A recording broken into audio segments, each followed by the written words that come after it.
Glória a Deus, irmãos, nós vamos trazer aqui uma palavra de Deus. Nós estamos aqui lendo a palavra de Deus no Evangelho segundo escreveu Mateus. Nós vamos falar algumas coisas que estão no capítulo de número 5, que fala sobre a bem-aventurança. A maioria de nós conhecemos sobre a bem-aventurança e sabemos que é ali o Sermão do Monte. O Sermão do Monte está da seguinte maneira: os capítulos 5, 6 e 7 são ali os ensinamentos de Jesus, ensinos que foram escritos por Mateus, né? E este sermão é conhecido também como o Sermão dos 12. Nós vamos ver aqui que ele também recebeu outro nome, como o Compêndio da Doutrina de Cristo, a Carta Magna do Reino e o Manifesto do Rei, né? Fala aqui muitas coisas maravilhosas, um conteúdo riquíssimo, porções que estão em Mateus, eles já vão estar em outros evangelhos de maneira diferente. Por exemplo, em Lucas lá, o que está aparecendo em Mateus, 107 versículos, desde 29 estão em Lucas, né? Lucas 6, 20 ao 29 como uma unidade ali de Mateus, mas 47 versículos não tem paralelos em Lucas e 34 estão dispersos entre distintos conteúdos, né? Isso mostra aqui em algumas referências o que há de igualdade e o que há de diferente entre si, né? Mostra aqui, por exemplo, o sal da terra em Mateus capítulo 5, versículo 13, e em Lucas vai estar no capítulo 14, 34, 35 e versículo 35. O símile da candeia em Mateus capítulo 5 e 15, e em Lucas 6, 8 e 16, né? Aquela questão do J e do tio, ela vai estar em Mateus 5 e 18 e em Lucas 16 e 17. O cisco no olho está em Mateus 7, 1 ao 5 e em Lucas 6, 37 e 42. Mateus 7, 12 e em Lucas 11, 9 ao 13. Em Mateus, o texto, às vezes, ele é consecutivo, mas em Lucas eles são separados nessas referências. Isso mostra que os autores são diferentes e o que Lucas pode ter, por exemplo, ele pegou os rolos de Mateus, todos os rolos que Mateus escreveu, e quando foi escrever o seu material, ele escreveu uma parte do que ele se informou com outras fontes e fragmentou os ensinos de Jesus em Mateus, colocando um pouco aqui, um pouco ali, em versículos e em capítulos diferentes do seu livro, né? Isso demonstra claramente que Lucas usou Mateus, mas de forma fragmentada, né? Observamos aqui que Jesus pode ter ficado 1 ou 2 semanas no monte para ensinar aos discípulos. Preste atenção, porque estamos falando de discípulos e não de apóstolos. Primeiro eles foram discípulos, depois foram preparados aqui durante esses dias lá no monte para se tornarem apóstolos, né?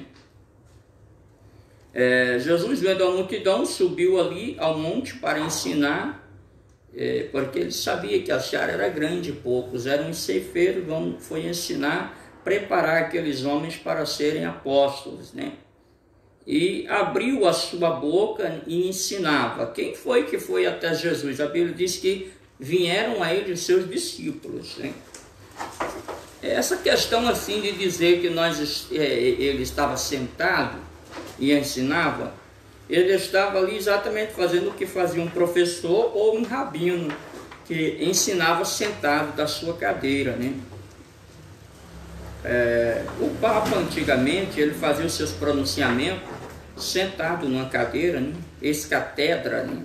Sentado da sua cadeira, e ele fazia pronunciamentos, né? É diferente de ensino.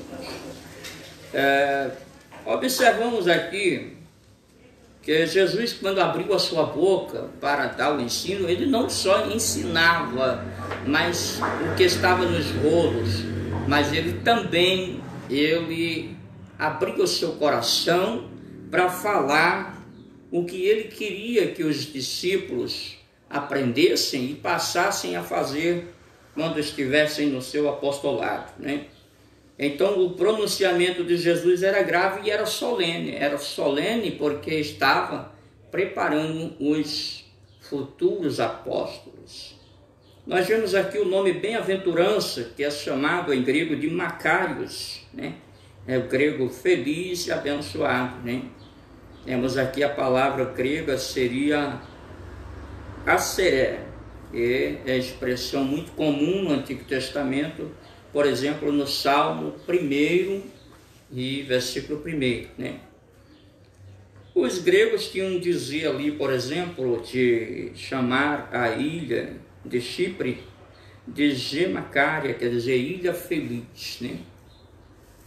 Nós vamos ver aqui na palavra do Senhor que os pobres de espírito são bem-aventurados, né? Pobres de espírito, em grego seria pitejoi, ou penes, aqui penem, né? E penem é o homem que trabalha para ganhar a vida, né? É um autodiáconos. E nós vemos também que penem é um homem, penes é um homem que quase não lhe sobra nada, né? Não é rico, mas também não sofre miséria. Mas no contexto, Jesus quis dizer que penem aqui, petojós, é pobreza absoluta, né? Da raiz petoseim, que significa agachar, ajoelhar-se, encolher o corpo, né? Isso aqui se refere, esse texto bem-aventurado aos pobres, que antigamente as pessoas que pediam esmolas, os pobres, eles se agachavam e estendiam as mãos para receber alguma coisa, né? No hebraico seria ani e ebion, né? Pobre e humilde, né? Jesus disse, bem-aventurados que choram, né? Mas esse choro aqui não é um choro qualquer. Esse choro aqui é de amargura, de tristeza, de sofrimento, de dor. Também ele diz, bem-aventurados mansos. Mansos no grego seria praus. Mansidão é prautes, né? A palavra grega que vem aqui para misericórdia, versículo 7, né? Nós vamos ver aqui, eleimon, que quer dizer que a palavra vai mostrando que a pessoa é misericordiosa, né? No hebraico, chesed, misericórdia, né? Chesed, misericórdia. Em grego seria sim e paschein, que quer dizer sim, junto com e experimentar. Experimentar aqui seria experimentar o sofrimento do outro, ver e sentir o que o outro está vendo e sentindo, né? Que o outro passar exatamente e se codoir com ele, né? A Bíblia também diz, bem-aventurado, a Bíblia também diz assim que nós devemos chorar com os que choram, né? E se alegrar com os que se alegram. Nós vamos ver aqui na palavra de Deus, no versículo 8, que fala sobre puros de coração, não é isso? A palavra de Deus ela é muito detalhista em mostrar as coisas que nós deveríamos aprender e fazer e que muita gente não está preocupado com isso, né? Mas Jesus mostra aqui, bem-aventurados limpos de coração. Esse limpo aqui fala de pureza, pureza de coração. E puro aqui seria casaróis, né? Ou seria aqueratóis, que significa, por exemplo, algo que não está adulterado, né? O leite, por exemplo, né? Antigamente tinha uns espertos que colocavam água no leite, então isso é adultério. E Jesus não aceita o adultério. E Jesus fala aqui também, bem-aventurados que forem perseguidos por causa dele, por causa do seu nome. A igreja do começo ela foi muito perseguida, né?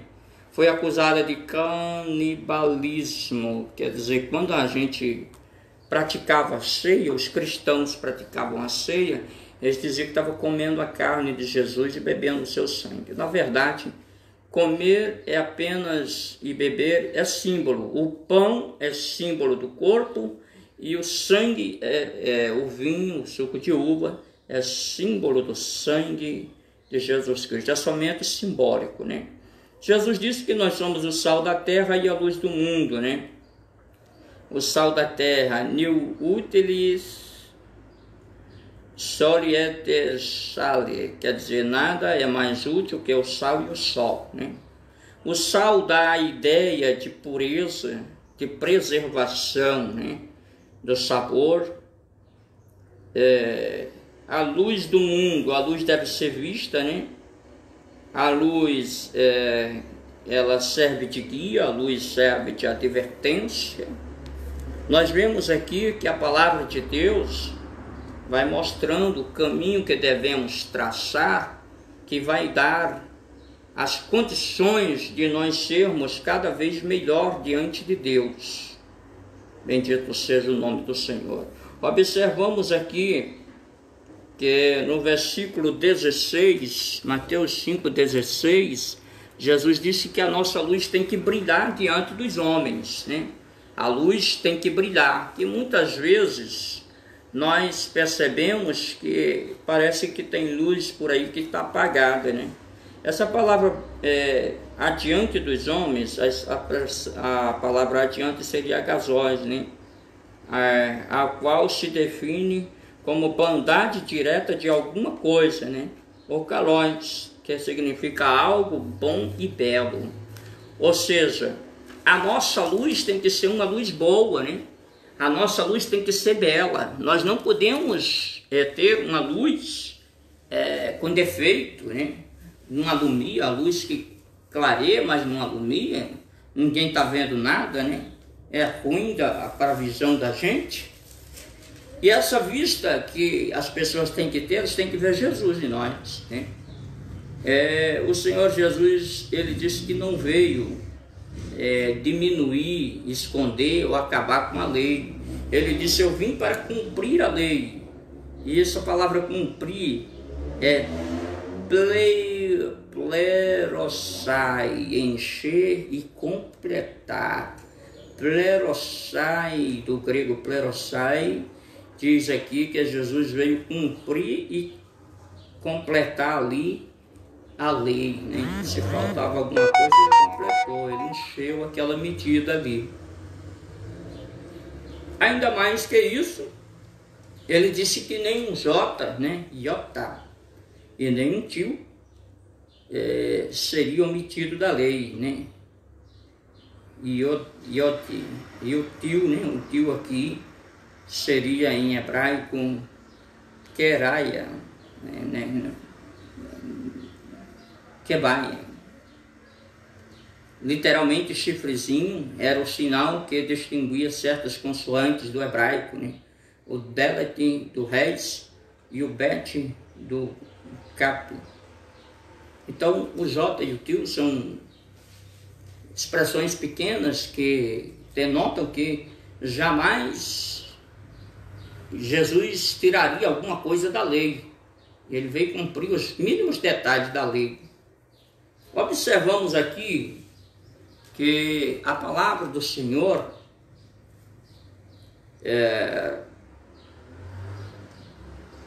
fala muito sobre a lei, E às vezes a gente fica preocupado de saber por que fala tanto da lei, é porque Jesus veio cumprir a lei de Moisés. E a lei de Moisés não é a nossa lei, a lei do nosso país, né? Muito importante que nós tenhamos em mente isso, porque tem gente aí que está como se fosse assim, a pessoa não está muito entendendo a palavra de Deus, e ela pensa que a lei de Moisés é a nossa lei, mas não é, né? Não é a nossa lei, cada país tem a sua lei. Porém, a lei de Moisés é a que Jesus veio cumprir aqui. E observamos que a lei, ela tem aqui algo para nós entender aqui. Os 10 mandamentos, né? É a lei de Moisés aqui. O Pentateuco, a lei e os profetas, né? Isso aqui eram nomes que eram dados para a lei no Antigo Testamento, né? E no Novo também fala sobre essas expressões. Os 10 mandamentos são os princípios gerais, né? Os fariseus, fariseu significa separado, os escribas elaboravam as normas e regulamentos, né? No começo, era um passado via oral. No século 3 depois de Cristo, né?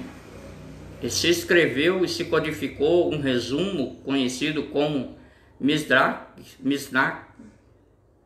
com 63 tratados, que é o Talmud, né? O Talmud de Jerusalém tem 12 volumes, o Talmud de Babilônia tem 60 volumes. Para os judeus ortodoxos do tempo de Jesus, devia-se seguir as regras e estatutos legalistas, né? Preste bem atenção que é algo interessante. Eles queriam cumprir bem a risca, né? Eles queriam cumprir literalmente tudo. Embora que a maioria deles não conseguia, porque havia muita dificuldade, a lei era muito severa. Jesus fala aqui sobre justiça, né? Aquele homem que fizesse alguma coisa que precisasse ser julgado, precisava ser julgado, né? No capítulo 5, versículo 20, fala sobre a justiça, que a nossa justiça tem que exceder a justiça dos fariseus, né? Justiça no grego dekaiosine, qualidade de ser reto, né? Ser justo. Jesus fala aqui que versículo 41, versículo 21, fala: ouviste o que foi dito aos antigos, né? Não matarás, o que matar está sujeito ao julgamento, né? Esses homens aqui, eles tinham algo muito interessante, porque eles reverenciavam muito a lei de Moisés, de uma forma tão grande que quando começava ali o culto, né? O culto deles, o culto sabático, né? Então o que era que eles faziam? Eles pegavam os rolos da lei que estavam guardados na arca e eles passavam pelo meio da congregação para que todos demonstrassem reverência. Ah, meu Deus do céu, como eles tinham um amor ali, um respeito, né, com a lei de Moisés. Muito importante isso aqui para nós, né? Jesus, ele citou alguns trechos da lei, por exemplo, no capítulo 5 aqui, versículo 21, versículo 27, versículo 33, versículo 38, versículo 43. Jesus vai falando da lei de Moisés. Nós vemos aqui também que Jesus tinha autoridade, né? Não ensinava como os fariseus. A autoridade aqui seria exousia, né? Que fala de autoridade. Jesus fala sobre a ira dos homens, aquela ira que a gente tem.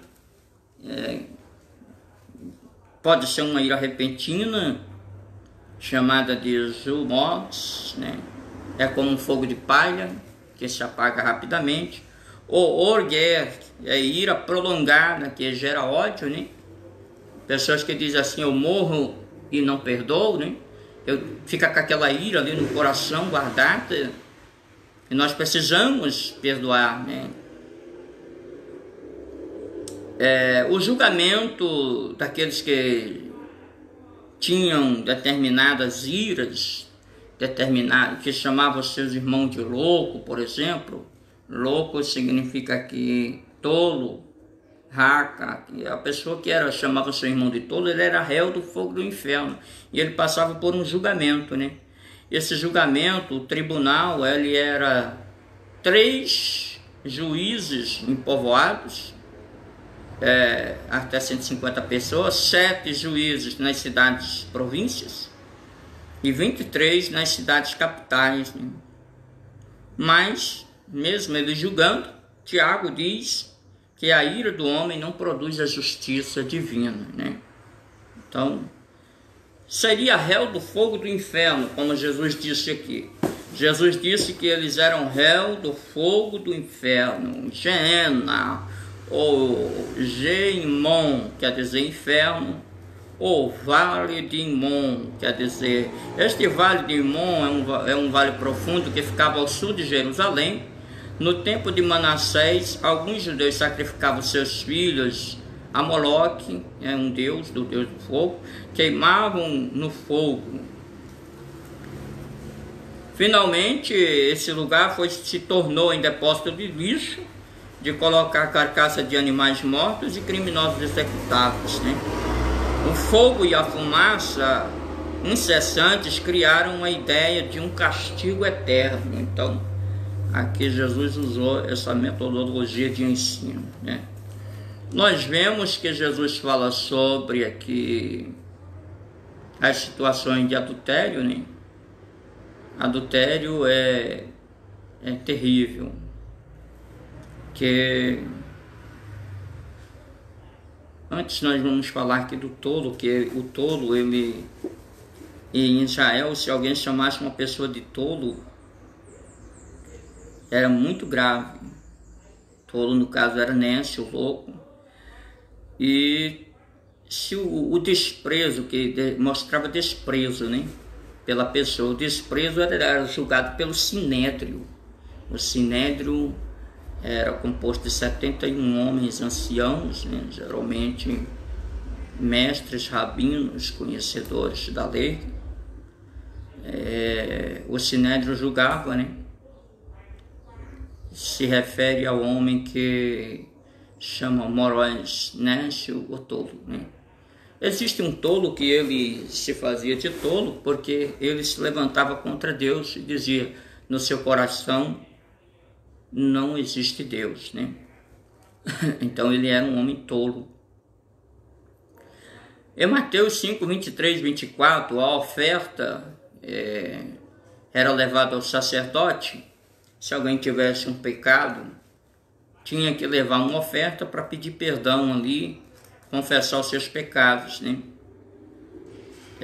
O sacerdote oferecia a oferta em nome do pecador, mas ele tinha que entrar no templo. O templo teria ali o pátio dos gentios, o pátio das mulheres, o pátio dos homens e o pátio dos sacerdotes, no qual nenhum leigo podia entrar. De pé junto ao corrimão, o homem esperava a sua vez, o pecador ali, né? Com a mão sobre os animais, sobre a cabeça da vítima, ele confessava o seu pecado, né? Ele colocava ali as duas mãos com força, ali apertando a cabeça daquele animal, como se quisesse passar a sua culpa para aquele animal. E ele dizia algumas palavras, não era de qualquer jeito. Ele dizia: invoco-te, ó Senhor, pequei, fiz o que havias proibido, rebelei-me, cometi, aí dizia o pecado que tinha cometido, mas volto para ti, arrependo-me, permite que isto seja a minha expiação. Então ele acreditava que a partir dali ele estava sendo perdoado. Na lei grega existia uma prisão sumária, né? Apagogue, que se a pessoa fosse ofendida, o ofendido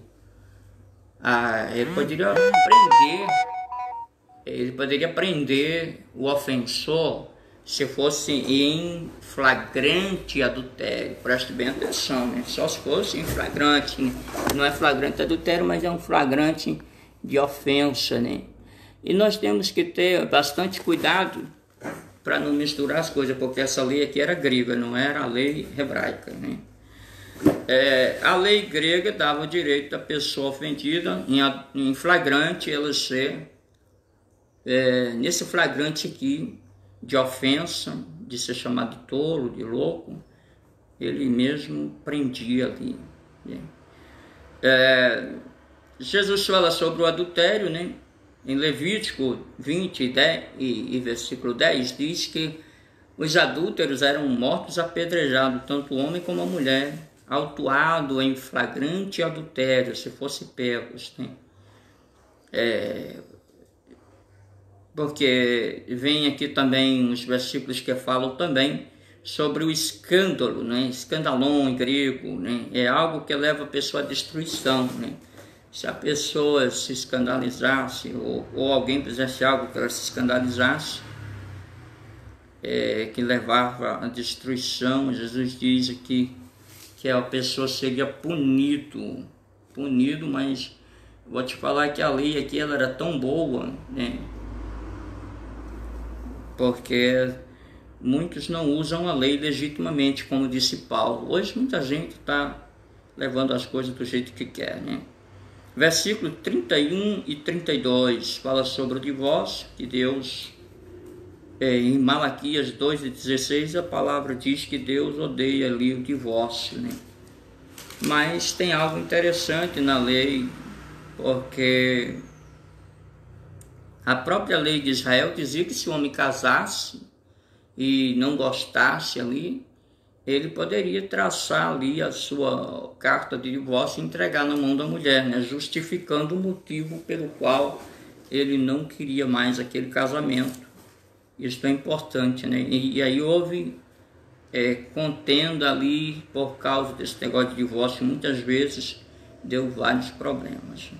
Na Grécia, segundo Demóstenes, se aceitava cortesãs, né? Concubinas para coabitação diária, esposas para ter filhos legítimos e guardiães dos interesses domésticos, né? A reclusão feminina na Grécia era exigida no casamento. A mulher não tinha direito à vida social, né? Era um princípio aqui bem interessante, né? Que deixava a mulher sem vida social. Tem um exemplo aqui de um primeiro romano que ele divorciou-se, né? Espúrio Carvilho Ruga, 234 a.C., né? Ele se divorciou da mulher porque ela era estéril. Jesus fala aqui sobre os falsos juramentos, né?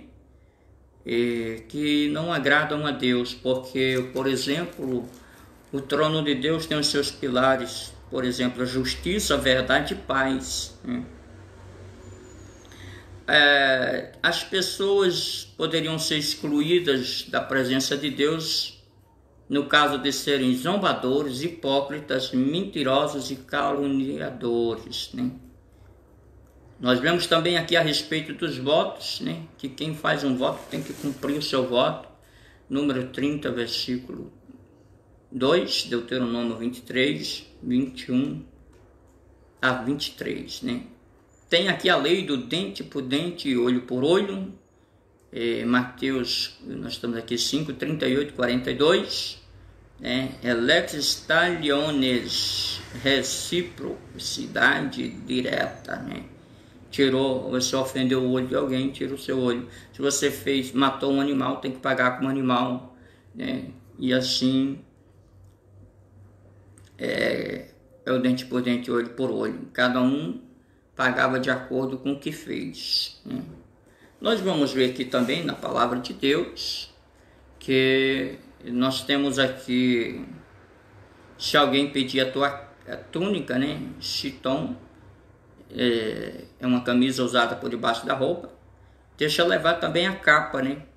A capa era uma vestimenta exterior por cima, e ela, geralmente, essa capa ela era usada em alguns casos até para dormir, para se aquecer, né? E ela era usada, servia de toga durante o dia e de telhado durante a noite, né? Se alguém mandasse você caminhar 1 milha, você convidava ele a ir 2 milhas, né? Agarreuem, quer dizer, provém, significa de correios, em idioma persa, né? É como, por exemplo, o Simão Cirineu, ele foi obrigado a levar a cruz de Jesus, né? Ele foi forçado, isso aqui é agarrein em grego. O homem é obrigado a fazer alguma coisa, ele tem a obrigação de fazer algo por outro. Nós vamos ver aqui que tinha ali a questão das esmolas, que é muito combatida, é muito falado, pregado.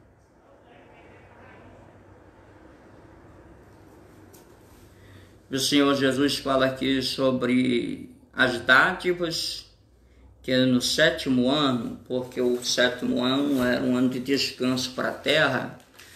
Aí as pessoas não tinham obrigação de fazer dádivas. Nesse caso, as dádivas eram canceladas, né? Deuteronômio capítulo 15, versículo 7 ao 11. Nós vamos ver aqui que falamos sobre amar o teu próximo, né? Aí Jesus mostra que às vezes a gente só gosta de amar quem ama a gente, né? Mas nós devemos também, pelo menos, orar por aqueles que nos perseguem, né? Nós vamos ver que existem aqui 4 palavras para amor, né? O substantivo storge com o verbo esturgo, que descreve amor familiar. Um menino ama seu pai, por exemplo, né? O amor eros, o amor de um homem com uma mulher, fala de desejo. O substantivo filia com o verbo fileu, que é o amor verdadeiro, né? O afeto. Descreve o amor entre amigos, né? Por exemplo, Jonatas e Davi, eles tinham aqui o amor entre amigos, né? O substantivo ágape, que vem do verbo agapão, significa benevolência. É algo assim infinito, né? É feito de boa vontade.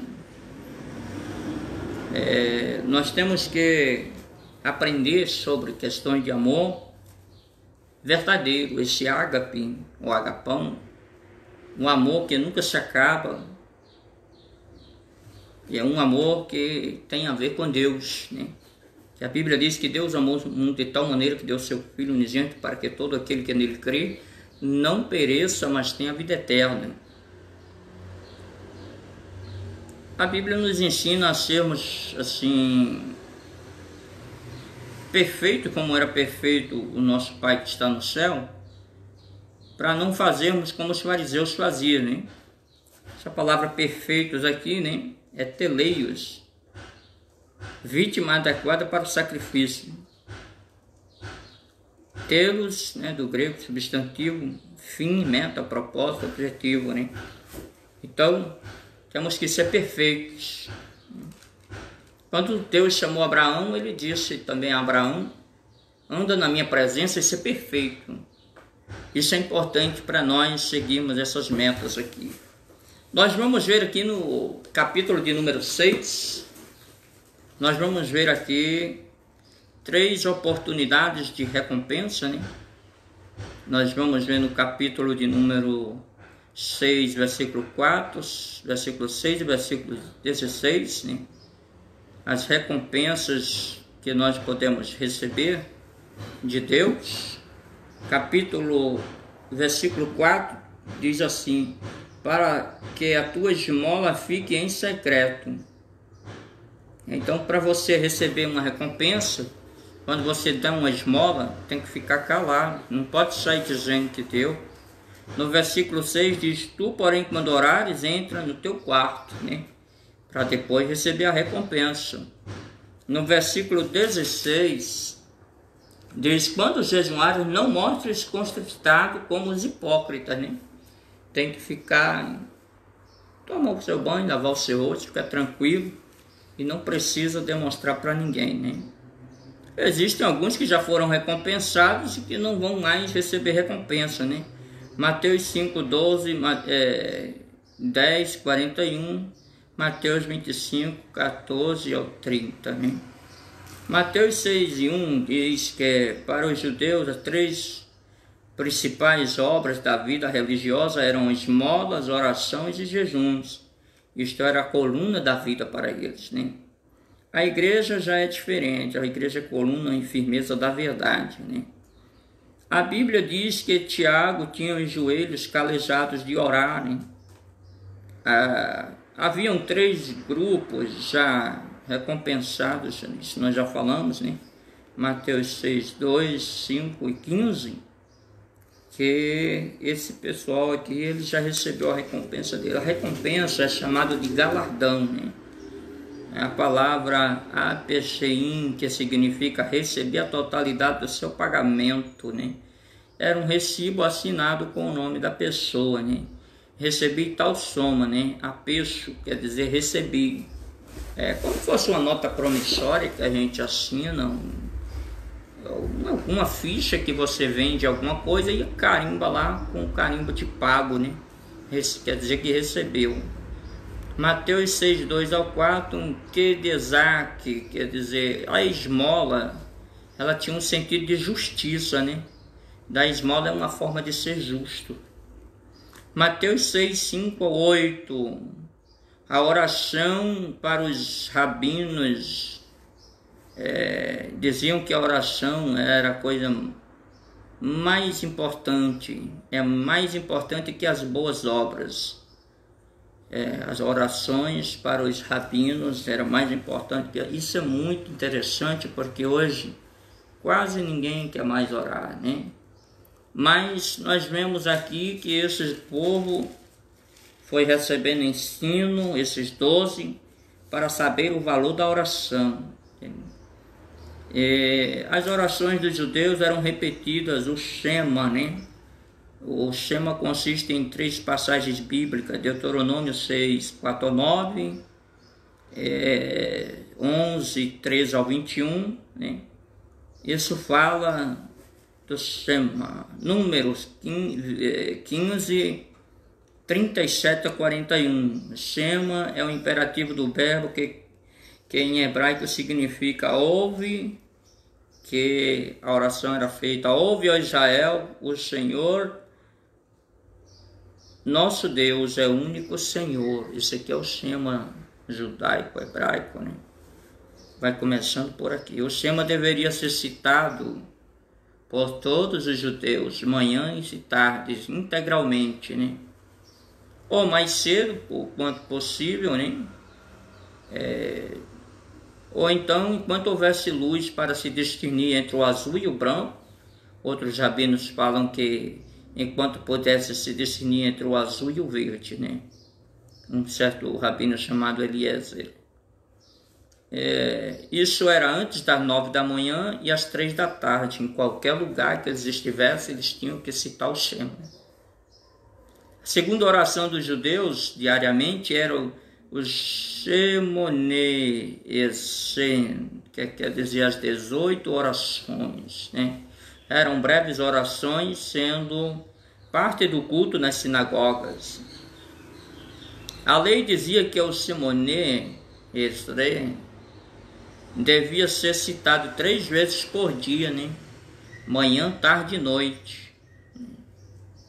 Ali nós vemos as orações repetidas todos os dias, pelo menos 3 vezes ao dia eles tinham que fazer essa oração, né? Os hebreus geralmente oravam às 9, às 12 e às 15, né? No seu calendário, na sua linguagem, às 3, às 6 e às 9 horas do dia. Nós vamos ver que os cristãos na Escócia, do século XVIII, no século VIII, né? Século VIII, eles liam a Bíblia, no século XVIII, eles liam a Bíblia versículo por versículo durante 1 hora. Depois o sermão normal durava mais 1 hora e depois eles faziam prolongadas orações, né? Embora não pudesse se fazer repetições nas orações. E sempre, por exemplo, os hebreus, os judeus, eles oravam em pé, de braços estendidos, com as palmas das mãos para cima e a cabeça agachada, né? Você veja que o culto lá na Escócia, no século XVIII, ele era bem extenso. Hoje a gente vai para o culto, começa às 7h30, antes de 9 já terminou. Hoje a gente lê um versículo, antigamente lia um capítulo, hoje você lê um versículo, a pessoa não sei para que isso. É muito importante. A palavra de Deus, ela é insubstituível, né? Há 4 tipos de homens que não recebiam a face da glória de Deus: os zombadores, os hipócritas, os mentirosos, caluniadores. Essas 4 pessoas não recebiam a glória de Deus, né? Se apresentar diante de Deus com hipocrisia, você não recebe nada. Já soube a astéria. Mateus capítulo 6, versículos 9 ao 15, vai começar aqui a oração do Pai Nosso, né?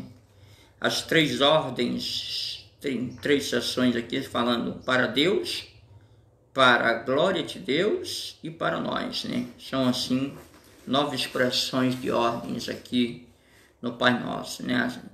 Fala assim, santificado, né? Santificado seja o teu nome, em grego seria ágios, né? Isso aqui fala do caráter e da personalidade de Deus, né? Da sua natureza, santidade.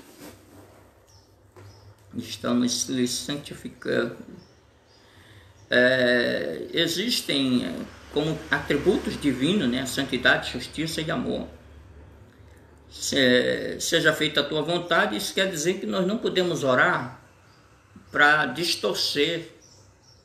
Que tem gente que fica de joelho dia e noite para ver se Deus muda ali alguma coisa.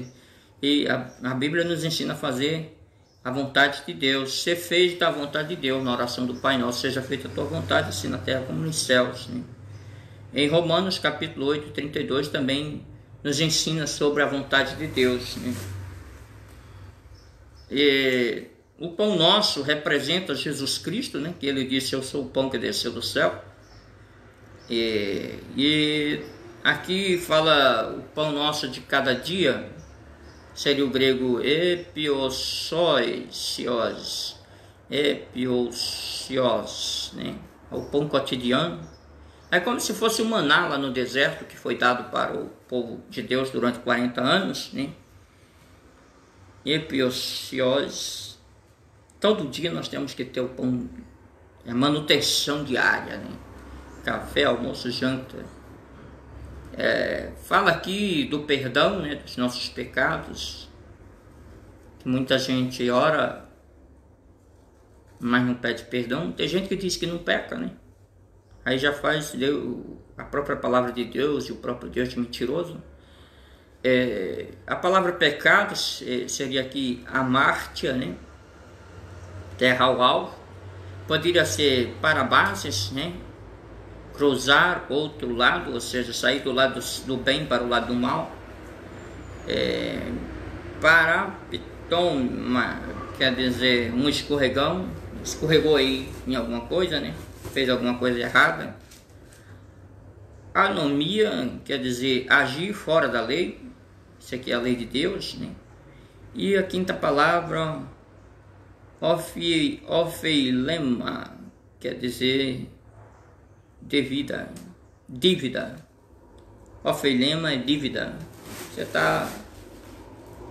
A Bíblia diz que o Senhor Jesus, ele rasgou as dívidas, né? A cédula que nos condenava, ele nos comprou com seu sangue. Comprar aqui fala de pagar uma dívida, de pagar alguma coisa, né? Tentar, nós muitas vezes somos tentados, né? Mas a palavra de Deus diz que no Pai Nosso, no livro nos dá tentação, quer dizer, livrar da hora de nós ser colocado à prova, né? De ser seduzido ao mal, seduzido a fazer alguma coisa errada. Nós vamos falar aqui também do versículo 16, como jejuar, porque havia os hipócritas, né? Que jejuavam, que se fingiam ser alguém. Os fariseus é o maior exemplo de hipocrisia, né? O jejum deve ser feito para chamar a atenção de Deus, demonstrar arrependimento e o valor vicário, né? Mas o que é vicário? O vicário é a gente se colocar no lugar de alguém. Por exemplo, Jesus Cristo, ele fez um sacrifício vicário. Ele morreu por nós, né? Ele morreu em nosso lugar. Aí fala de ajuntar tesouros no céu, né? Tesouros.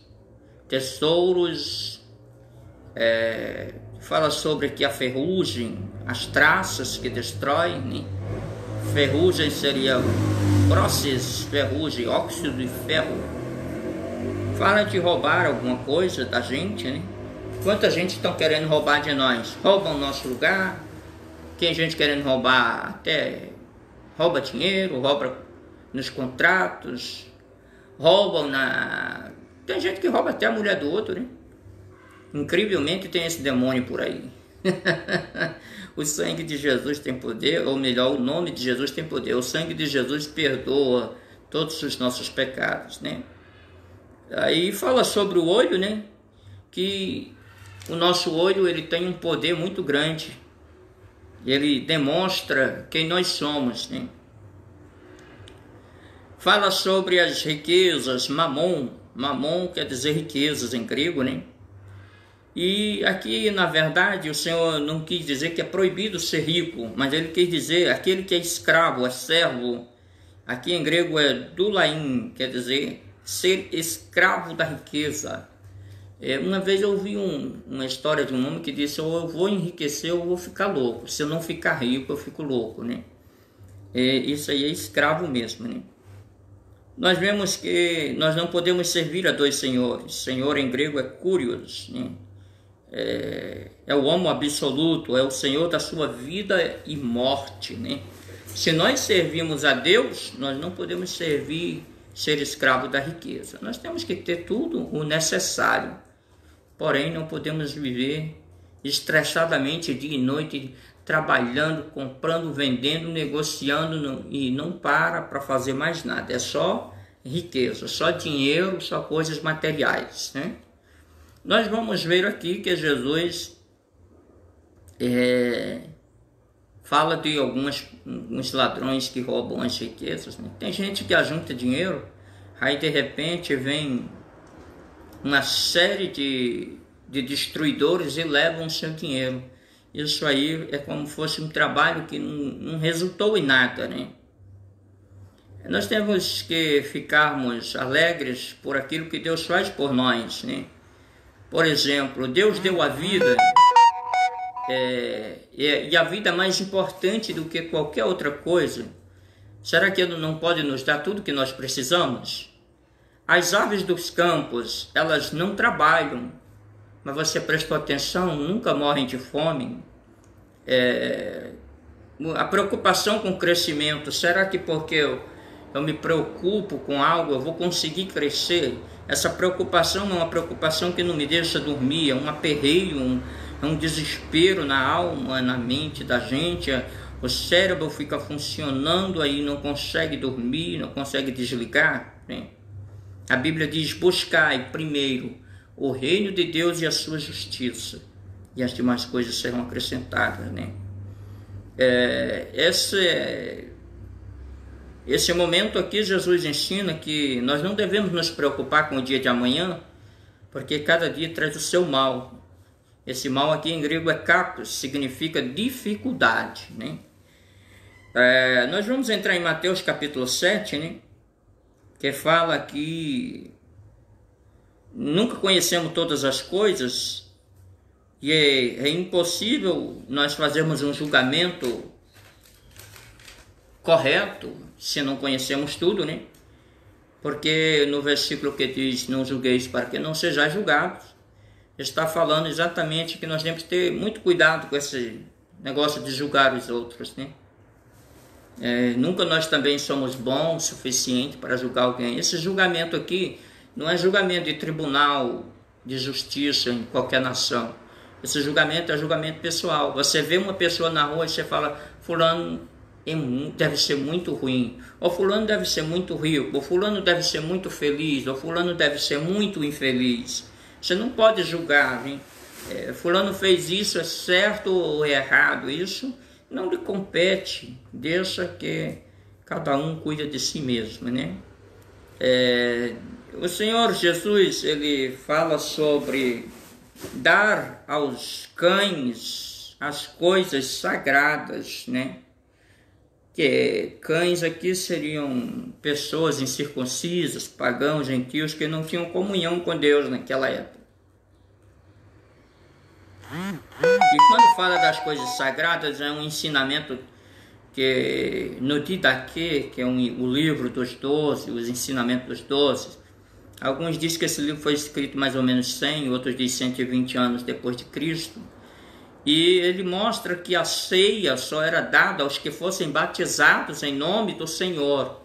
Enquanto que, por exemplo, houve um tal de Tertuliano, que ele era herege, uma pessoa que fazia tudo errado lá em relação ao reino de Deus, ele deu a ceia a pessoas que não eram batizadas, mas isso biblicamente está errado.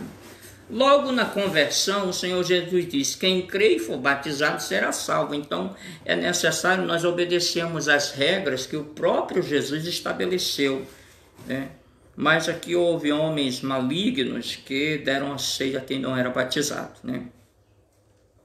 As coisas santas, né? Santo aqui é uma palavra que em hebraico é kadosh, né? Em aramaico significa aro, né? E é kadashá, né? E é como se fosse assim, você dá uma coisa santa aos cães, aos porcos, é como você colocar um anel, uma aliança de ouro no focinho do porco, né? Agora você imagine, você é casado, você tem uma aliança e você pega a sua aliança e coloca no focinho do porco lá. Quando nós aceitamos Jesus, nós fazemos uma aliança. Jesus Cristo disse, este é o sangue da nova aliança, né? Então esse Novo Testamento, essa nova aliança, não pode ser colocada no focinho dos porcos, né? Pessoas que não têm comunhão com Deus, pessoas que não estão bem com Deus, não podem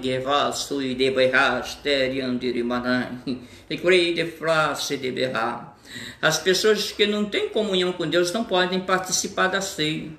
Por isso Paulo diz, examine-se, pois, o homem a si mesmo, e assim coma deste pão e beba deste cálice. Então a tua consciência é que vai agradar a Deus, e não, eu vou pegar o pão e o vinho aqui da ceia, o suco de uva, porque isso aqui vai mudar a minha vida. Não, você tem que ter consciência. Primeiro, para entrar no culto de ceia, você tem que fazer pelo menos um concerto, uma aliança. E não é aliança feita com nenhuma denominação, com nenhuma religião, porque a religião não tem poder de perdão. Quem tem poder de perdão é o sangue de Jesus Cristo. Então não há livro de pastor, não há livro de membro, não há cadastro em nenhuma igreja que possa perdoar os teus pecados. Não há credencial, não há, eu sou o pastor daqui, eu mando nesse negócio, vai quem quer, eu faço do jeito que eu quero, você é obrigado a fazer isso ou aquilo. Não, pastor nenhum pode interferir na tua salvação, nem na tua comunhão com Deus. O véu do templo já foi rasgado. Quando Jesus morreu na cruz, o véu foi rasgado. Então, de alto a baixo. Agora eu e você podemos conversar com Deus cara a cara.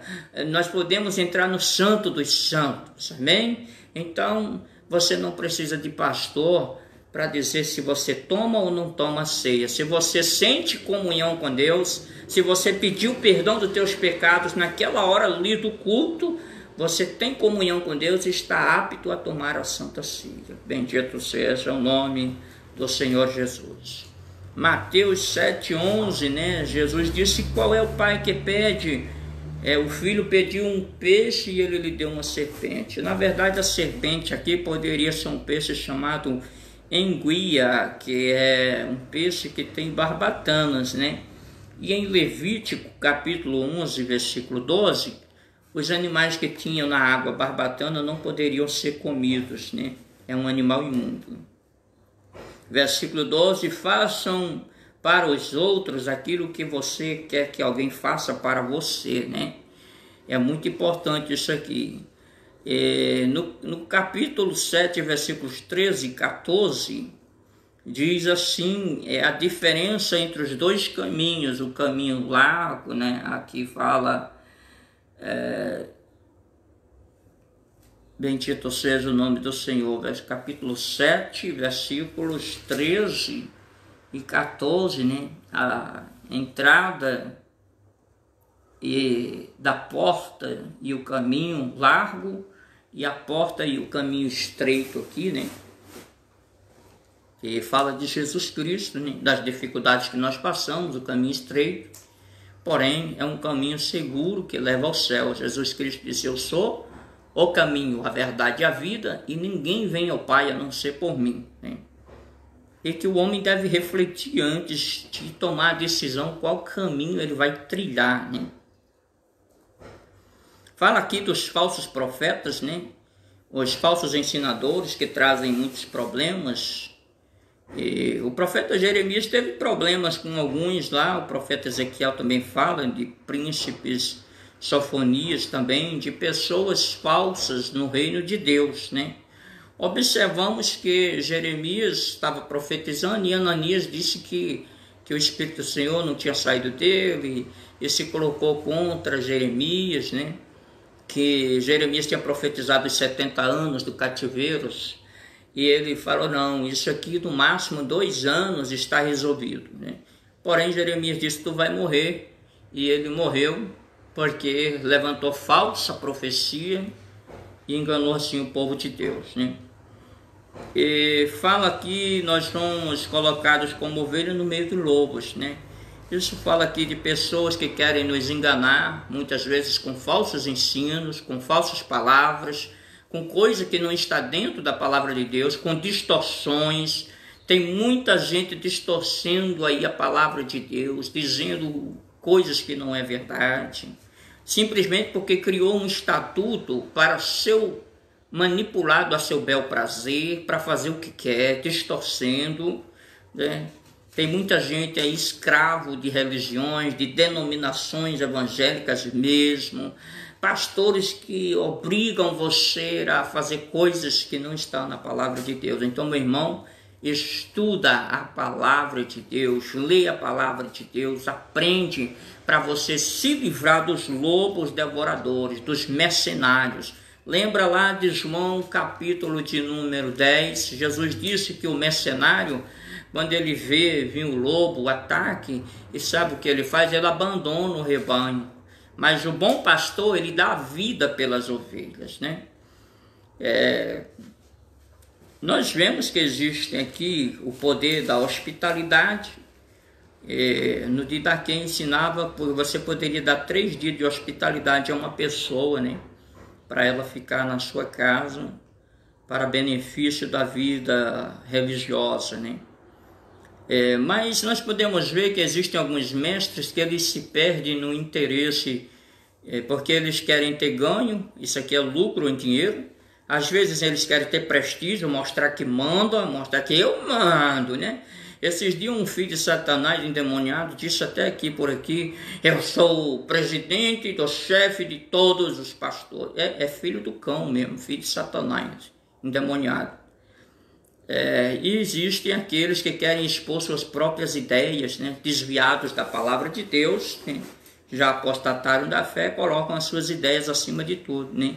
O ensinamento falso, ele é cheio de exclusividades, de proibições, de facilidades, dependendo da questão, separa a religião da vida e se faz religião arrogante e separatista, né? Isso aqui são características dos falsos ensinamentos, né? Você já viu alguém dizer, a minha religião é a certa, a minha igreja é a única boa, a minha denominação é essa daqui que é boa, né? Eu conheço muitas assim, e que eu vejo que estão completamente desviados da palavra. Proibições, né? Proibições de muitas coisas que não faz nenhum sentido. Outro dia, eu falando com uma pessoa, ela falou que na igreja dela a mulher não pode fazer a limpeza das axilas, né? Ela não pode fazer limpeza de nada, tem que ficar sujo lá. O sangue de Jesus tem poder. O nome de Jesus tem poder. Isso é falta de higiene. É falta de higiene. E Deus nunca falou para a mulher isso. Não falou nada disso. Tem que ter limpeza, tomar banho, se limpar, ficar preparado, se assear. Se você é casada, tem que se cuidar. Você tem um marido, tem que se cuidar mesmo, né? A religião é separatista, né? Que só a minha que serve, só a minha que está direito, né? É separatista, arrogantes, né? Vemos aqui que Jesus fala que nem todos que me dizem Senhor, Senhor entrarão no reino dos céus, né? Tem gente que está na igreja, mas está enganando os líderes, enganando os pastores, enganando todo mundo. Mas no Salmo 139 diz que Deus é onisciente, Ele sabe de tudo, é onipresente, Ele vê tudo, onipotente, Ele pode todas as coisas. Então, meu irmão, tire aí o seu cavalinho da chuva que você engana o cão, mas a Deus você não engana não.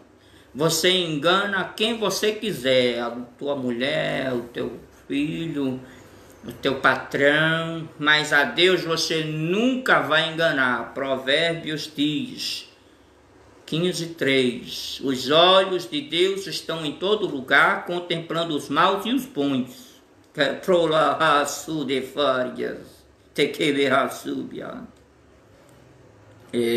Nós vemos que Mateus 7:24 fala sobre os fundamentos, né? Aonde devemos construir a nossa vida, aonde devemos edificar, sobre a rocha e não sobre a areia. Quem edifica sobre a areia, vem a chuva, vem os ventos e derruba a casa. Mas quem edifica sobre a rocha, pode vir o que vier, está firme, né? Você viu lá no Salmo de número 40, esperei com paciência no Senhor, se inclinou para mim, ouviu o meu clamor, tirou-me de um largo horrível, de um charco de lodo, pôs os meus pés sobre uma rocha e firmou os meus passos, né? Colocou nos meus lábios um hino, um novo cântico, a saber, um hino ao nosso Deus, não é isso? Então seus pés estão sobre a rocha, Jesus Cristo, Ele é a rocha. Te praço de canto rimarraçuriando alamã, sebe a face de becácia. Então nós encerramos aqui o Sermão do Monte, né? São 3 capítulos, capítulos 5, 6 e 7 do Evangelho segundo escreveu Mateus. E nós ficamos por aqui, graças a Deus por todos. Em breve nós traremos outros ensinamentos da palavra de Deus no Evangelho de Mateus. Estamos estudando até encerrar. São 28 capítulos, vamos iniciar, terminamos o 7º, próximo vídeo o 8º a seguir. Que Deus abençoe a todos em nome do Senhor Jesus Cristo. Eu estou feliz que Deus pode trazer esta palavra para você. É pasto verdejante, que muitos pastores não têm mais palavra de Deus, não tem ensinamento. Eu sou pentecostal de profecia, revelação, pular, marchar no espírito, de muitas pessoas são arrebatadas, pessoas vomitam macumba, Deus cura, salva, liberta e batiza, mas nós temos que aprender a palavra de Deus, né? Porque sem a palavra de Deus não dá para chegar em canto nenhum, tá bom? Passarão os céus e a terra, mas as minhas palavras não hão de passar. disse o Senhor Jesus. Também está escrito na palavra de Deus: bem-aventurados que ouvem, bem-aventurados que leem, os que ouvem e os que guardam as palavras desta profecia, né? Medita nessa palavra de dia e de noite, não se desvie nem para a direita nem para a esquerda. Deus te abençoe, em nome de Jesus. Amém.